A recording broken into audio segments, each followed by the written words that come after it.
let's take a look at some more malicious traffic, or traffic that could be malicious. And we'll look at spoofed addresses. Now, spoofed IP and MAC addresses are very common in network attacks because the attacker seeks to hide their identity. And most of the time, they think that spoofing their IP address or their MAC address is going to help do that. And sometimes it will. Spoofing is actually very easy to do, and we've shown it already using a couple of tools. Colosoft Packet Builder, HPing2, any packet crafter will usually do. So there's others out there, but HPing2 and Colosoft Packet Builder are the ones we featured so far during this course, and they're very good at doing it. Spoofed addresses can be very difficult to trace. Oftentimes, especially if it comes outside of your network, you're not going to know who is doing that.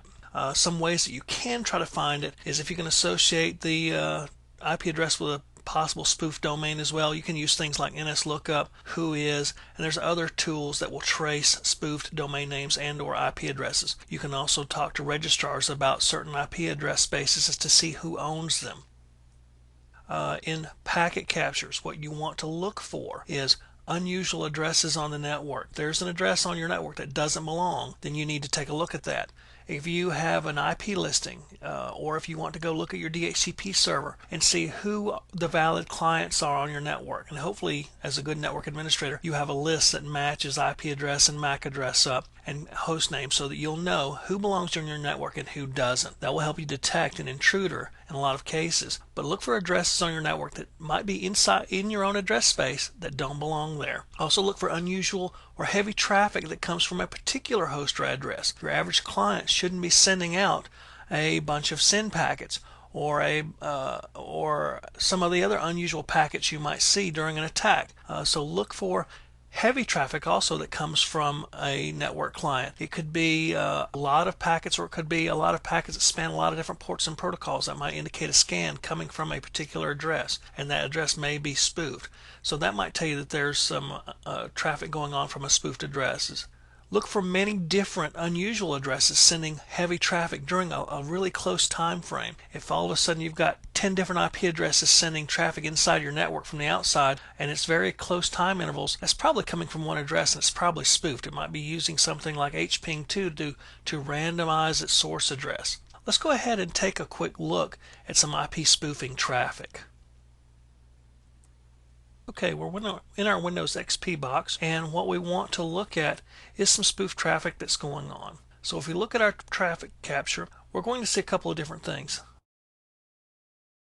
What we're going to see is some traffic coming from a .50 address, and we're using the same network we have been using throughout the course. So on this network there's 30.10, which is my Windows XP Professional box, and there's 30.20, which is my Linux box running Backtrack. And Backtrack, as I probably already told you, is a very popular distribution of Linux that has a lot of hacker tools and security tools on them. Those are the only two boxes on there. But look what we're seeing.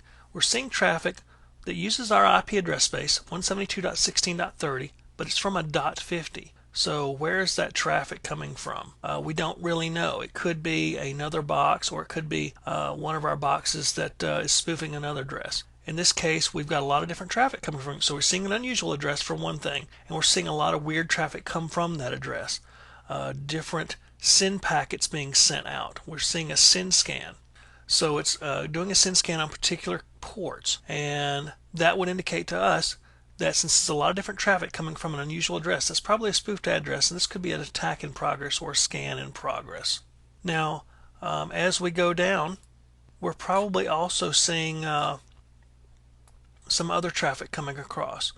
If we keep on looking, we're also seeing some traffic coming from a normal box. We know that there's a .20 on our network, so this could be normal traffic. We're just seeing an ICMP echo request and response. We're not seeing a lot of other traffic from any other boxes at this time. What we're seeing though is some traffic that may or may not indicate that we're getting traffic from normal network hosts. And as we go on further down the capture, now we're starting to see some other IP addresses appear on our network. And again, we already know that we've got some IP addresses out there that's sending malicious traffic. We know that we only have 2 hosts on this network, but yet where are we getting 124 and 212 IP addresses coming from? and they're starting to send a lot of traffic. This time with weird flags set. The fin flag is set. So we're getting some weird traffic coming from other IP addresses. Now look at the time index, how close it is. That pretty much tells us we're being scanned on a regular basis by a computer, but it has different IP addresses. So these are probably spoofed. That would be one indication that you're seeing traffic coming from a spoofed IP address. So that's the different forms that spoofing can take, just a couple of examples, and so that you will know what to look for when you're looking for spoofed IP addresses.